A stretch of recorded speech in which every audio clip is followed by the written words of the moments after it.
quelques mois, un nouvel aquarium de poissons africains a été installé dans la réserve des hippopotames. Alors ça s'appelle des mbuma, c'est des poissons du lac Malawi. Ça veut dire frappeur de pierre en fait. En dialecte local, on va dire mangeur de pierre, frappeur de pierre, parce qu'en fait ils mangent les algues qu'il y a sur le décor en permanence pour y récupérer des petites crevettes, des petits crustacés, du zooplancton, ce genre de choses. Sympa les mbuna, appelés aussi cyclidés. Ils collaborent avec les soigneurs à la propreté de l'aquarium. Mais ne vous laissez pas tromper, ils ne sont pas si commodes. En fait, ils ont un caractère bien trempé parce que les mâles, notamment, vont très souvent se bagarrer pour le territoire, pour les femelles, et on le voit dans des bagarres permanentes. Donc c'est des aquariums qui ont besoin de beaucoup de décors, de façon à justement éviter les conflits qui vous dégénéreraient, de façon à offrir des chemins de fuite, ce genre de choses. Pouvoir fuir, mais aussi se cacher quand ils sont très jeunes et pourraient terminer dans le ventre de leurs congénères.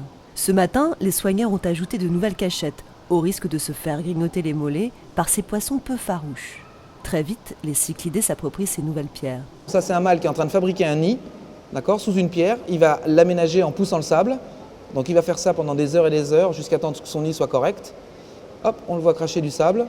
Les mâles vont ensuite faire la cour à une femelle, enfin plusieurs étant polygames, en les attirant sur leur territoire. Tiens, hop, il cherche ça, il demande si c'est une femelle. Voilà, t'es une fille, t'es pas une fille. Là je drague. C'est toute nageoire dehors, hein. C'est toute nageoire dehors. Un peu à la manière de certains oiseaux qui font des parades nuptiales assez impressionnantes. Bah, là c'est la même chose, hein. T'as vu, je suis plus beau, je suis le plus beau, je suis le plus fort. Les femelles seront attirées par les mâles dominants les plus colorés et ceux qui défendent le mieux leur territoire. L'accouplement peut alors avoir lieu. Là, elle pond un œuf.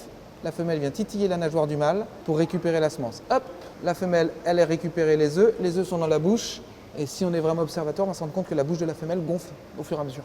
Mais là, faut avoir un œil averti.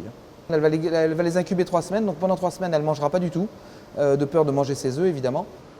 Elle lâchera ensuite ses petits, une trentaine, sous une pierre, et ceux-ci seront livrés à eux-mêmes. Des jeunes nés à Beauval peuvent déjà être observés. Ils arboreront leur belle couleur à l'âge adulte.